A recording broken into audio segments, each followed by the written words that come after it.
I mean, they just impress left, right and centre, don't they? The Dutchman, Mathieu van der Poel with a fluent interview in English and a fluent interview in French. Oui, c'est exceptionnel. Ah, très bien, Adam. Je savais pas que tu parlais aussi bien le français, quoi. Mais oui, baguette. Baguette. Ho-hee-ho, bonnet de douche. Look at this magnificent moment. Mads Pedersen congratulating his competitor, Mathieu van der Poel. And Tadej Pogačar also getting a congratulations from Erska Zigart, his partner. This is such a brutal race. And what I really enjoyed about it, actually, is that sometimes we can watch a race that we have no idea from this vantage point just how difficult it is. That looks hard. And even as Mathieu van der Poel is off the front solo, even as we are fairly confident he's going to win this race, it looks all the same like a mighty struggle, Jens.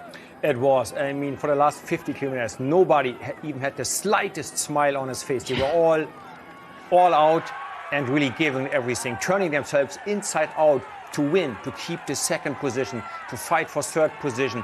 Everybody was on his limit and over. Do you know, just watching this is what I was talking about a little bit earlier, Magnus, when I was saying it's like watching a supreme stuntman in action. You were saying as we were watching this, we're seeing the puncture incident right now, but that his margin for error is just insane compared to even the very best of his competitors.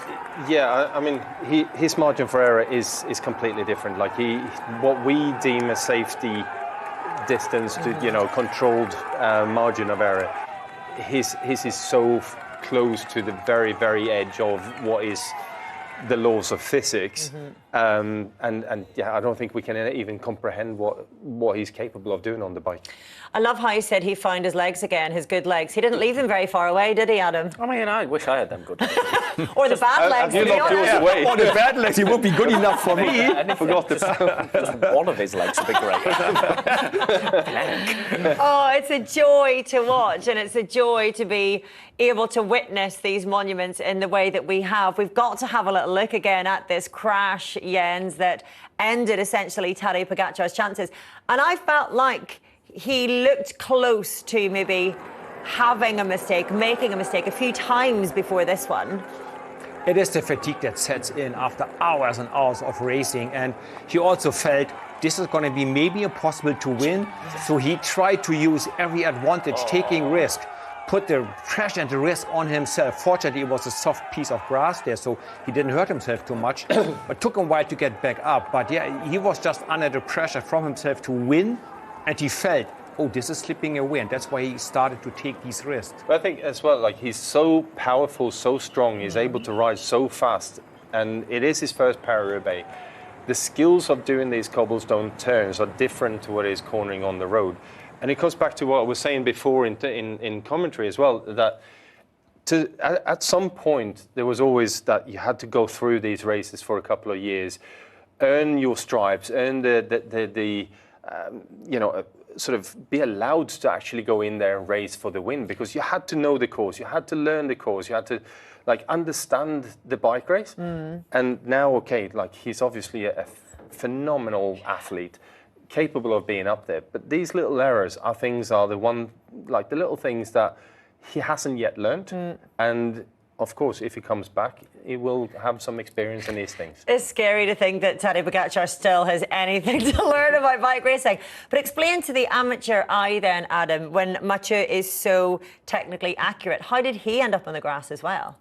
Yeah, but he went in too quick as well. Both of them went in too quick. Mathieu, if you look at the exit where Mathieu was, he was right up against the railing on the grass, but he just left that one little bit of a gap. And if you watch Mathieu, the way that Tadej was coming into the corner, he knew there was a corner, but not how tight. So he didn't take the line wide enough to take through it. Mathieu was a tiny little bit on his left, a little bit off the wheel. So as soon as he saw Tadej going straight, he can turn in harder and get that apex better, which it's knowing the course, but it's also just knowing the error for manoeuvre. You know, it's that point of going wider, so you've got more room to turn in. I mean, this is a weird thing to say, but you learn that when you're younger or you don't. So it's really hard to teach that kind of stuff. You either grow up doing it or you really try to do it. But it takes so much energy to correct something all the time. But I actually think, if you go back and look at all the corners that Van der Poel is taking, when he's behind someone, he's actually lining himself up so that he's on the inside of the riders in front of him on the exit, because he knows if you slide, right? The person that's in front of him is going to slide towards the outside of the corner. If he's got the trajectory of going up the inside of that, he knows that that person is going to disappear.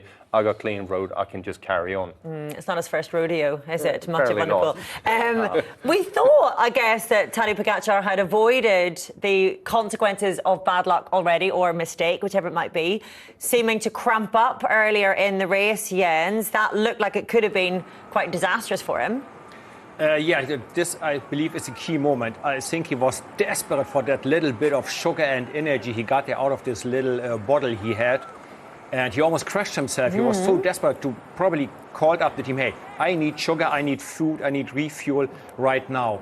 With that cramping and stretching his back, maybe he was just the biggest showman on earth and pretending, oh, I'm so hurting, I cannot pull. Maybe he was just trying to play smart.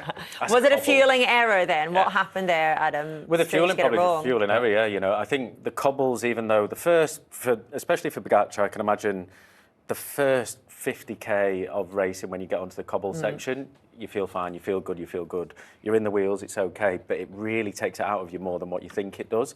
And the bit where they were then, they just raced hard for a good 15 minutes. And I can imagine once that lulled a little bit, the body starts to try and go, I need something, I need something. If he didn't have it on him, you need food, so that's why he got the car. So it'll just be a simple case of caffeine and sugar and whatever else it was, just to back in the game, right, back on it. I'm surprised to let the team car up there at that point, though, because the gap was very small to the group behind him as well. That was like... It might result in a penalty because maybe they pretended it's a mechanical problem. They need to get in for mechanical, but they knew, okay, I'd rather pay 1,000 Swiss francs penalty. If not, my rider goes hunger flag, you know, and he bonks and goes back home.